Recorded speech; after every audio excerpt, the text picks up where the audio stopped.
Oh my God. I always love this moment. This is insanity. This is amazing.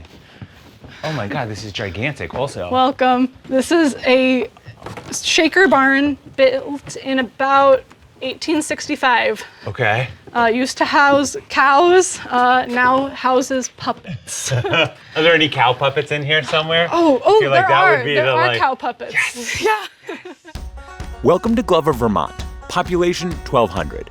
Blink and you might drive right past it. But here, nestled deep in the hills and forests, is a thriving arts community, as fascinating and vibrant as any that you'll find in a major city. At the center of it all is the Bread and Puppet Theater, an organization that's been creating revolutionary, internationally renowned art and performance for over 50 years. I'm Dylan Thuris, and this is Small Town, Big Story.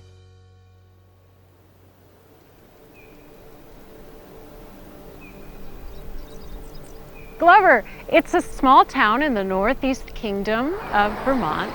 The most rural and sparsely populated part of Vermont. Glover is a very small town, but it doesn't feel like that a lot of the time. A lot of different kinds of folks that live in Glover, from farming folks to hippy-dippy back to the landers. A bunch of radical theater makers. Everyone knows each other. I ended up here because I came to see bread and puppet shows as a kid. I stuck when I got here. I was instantly hooked and I didn't want to leave. I kept coming back and now I work here. I never thought coming up to Vermont that I would see the world. When I came for my apprenticeship in 2017, there were people from Puerto Rico, from France, from Hungary, from Korea, from Greece. And there's just this really beautiful sense of community, and there's less people, so I guess it's easier to remember everyone. But we all kind of like have our backs for each other.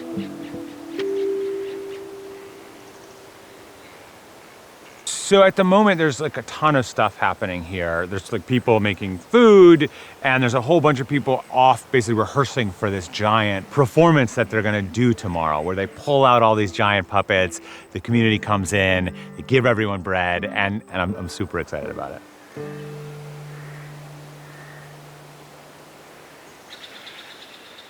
These specific giant puppets are our washerwomen. We have these stock characters in the theater that we call garbage men, which are these fellows, and washerwomen. And they're kind of these archetypal characters of like representing the common man.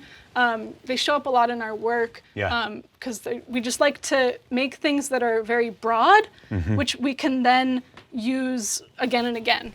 Bread and Puppet is a political puppet theater currently based in Glover, Vermont. Co-founded by Peter and Elke Schumann in the 1960s in New York City, for nearly 6 decades, they have been bringing their unique style of political theater to audiences around the country and around the world, using giant papier-mâché puppets to tackle these complex, often politically charged topics. Bread and puppet shows often start with an impetus from Peter Schumann, something that is going on in the world that Peter thinks it's urgent that we talk about as a theater. The special and unique part about this theater is the fact that we don't work with professionals, nor are we like seeking to work with professionals. We're looking to work with real people that just want to go with the flow and try out whatever is of interest to them. The theater is based on the sharing of both art and bread, which they bake for every performance and then share with their audience to create a sense of community. The shows travel the country, and they bring with them their unique style and their home-baked bread wherever they go. Whoa. Toss it to you. It's so light. Yeah, it's so lightweight. It's very durable. Put it on. Give it a look. Oh, you look so much better. There are, it's not a wide field of vision, but I can see you a little bit through. Just a little bit through those nostrils. Through the nostrils, yeah. You should be able to see me. Basically, everything has been sculpted by Peter, papier-mâchéed by many hands, but the original sculpture made by him. He is the most prolific artist that I think I will ever have the pleasure of meeting. He's constantly making, it's crazy.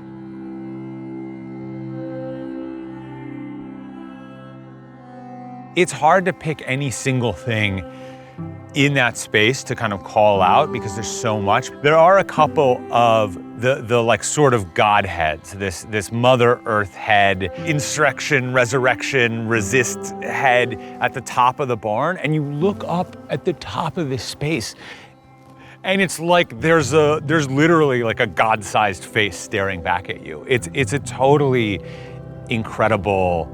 It's an experience that I haven't really had in any other place. It's a really amazing location. Why did you want to come work here? Why did I want to come work here? I learned about bread and puppet in a theater history class. And you thought, this is what I want to do. This is exactly what I want to do. Like, it's such a departure from like that structure of traditional Western theater. Yeah. And I wanted to be like focused in grassroots art and like something that built a community, and that's exactly what this place is.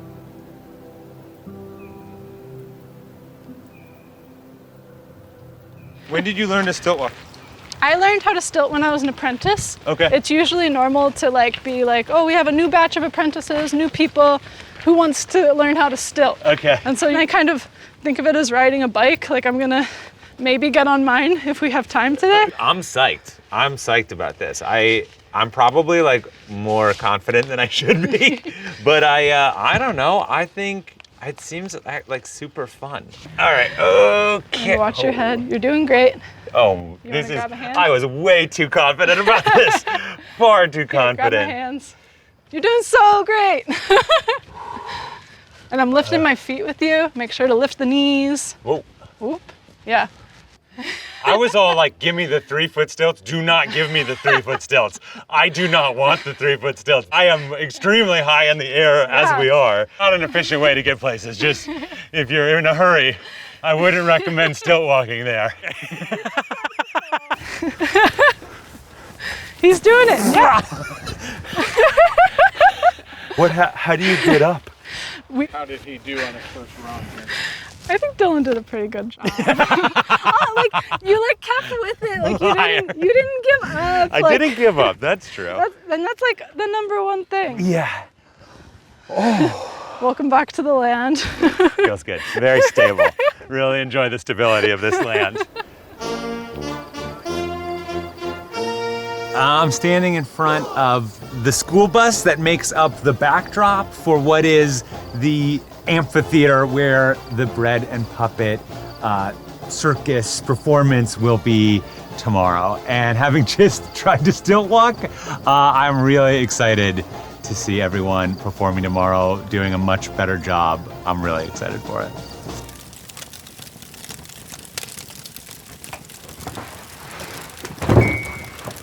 How many loaves of bread do you think you have? Oh my God. Piggy, I'm not good at math. You're gonna count. It's gotta be tens of thousands. I mean, in the big circuses here, when we had the crowds, we pre-baked 2 days, and we did at least 5 bakings a day. I've heard Peter say that he thinks he's a baker, not an artist. And I think that that really speaks to the mentality that we have here, that like you're not just one thing. Like, you are a baker, you are an artist, you are a puppeteer.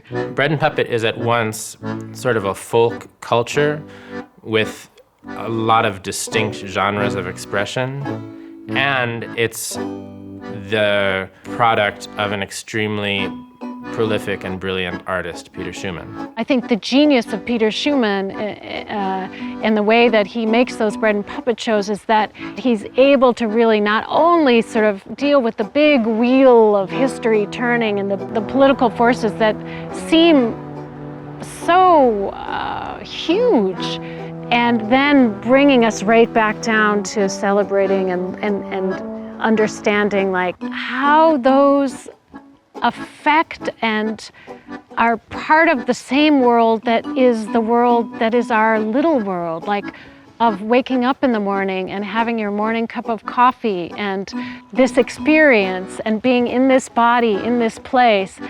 I have to think of myself as connected to the whole big political mess. Yes, it's good. Okay. Already came fire. Now watch out. This is vicious activity, as I said. So one of the things that Peter was just talking about while he was making all of this bread that's going to feed all these people who are coming to see the show is just how he can do this with a couple of armfuls of wood. And I think that trick of making so much out of so little is basically the entire premise of Bread and Puppet. Taking the most small amount of basic materials and making an enormous display, an enormous statement to people and giving them art and food, which is, as Bread and Puppet would say, the nourishment of our lives. An impressively efficient process. You just made like an enormous amount of bread in a short amount of time. For 2 buckets of wood, plus these little kindling sticks. Yeah. You know, imagine that. Amazing. Yeah.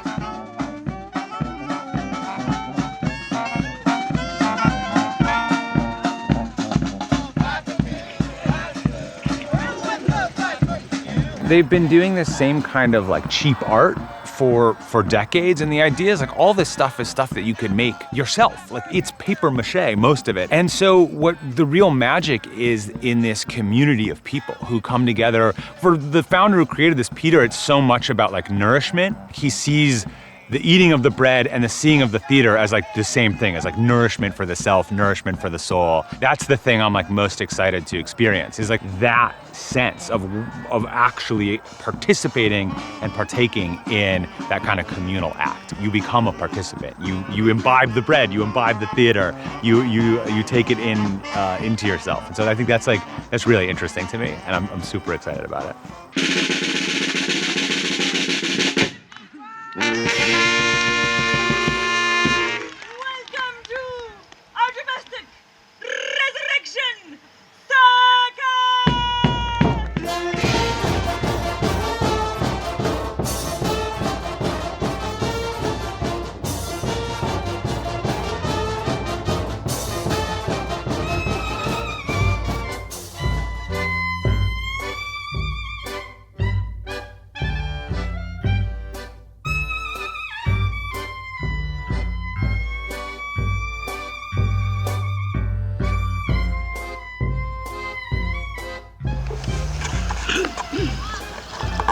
We now read to you the results of the machine's corrective action.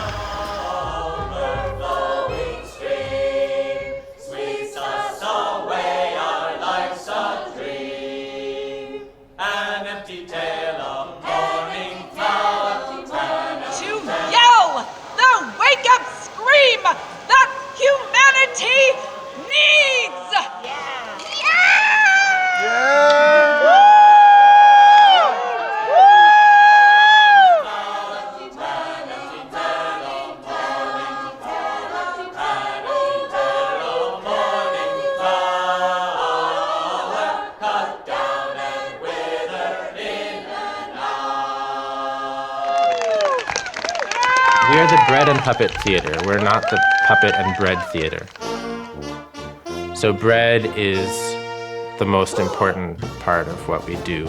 Bread and art are like the central things to what we do here. And the theater was kind of created with this concept of breaking bread and sharing it with friends and strangers, and bread as a tool to create community. We believe that art and food are essential to human life. Both should be available to everyone for free.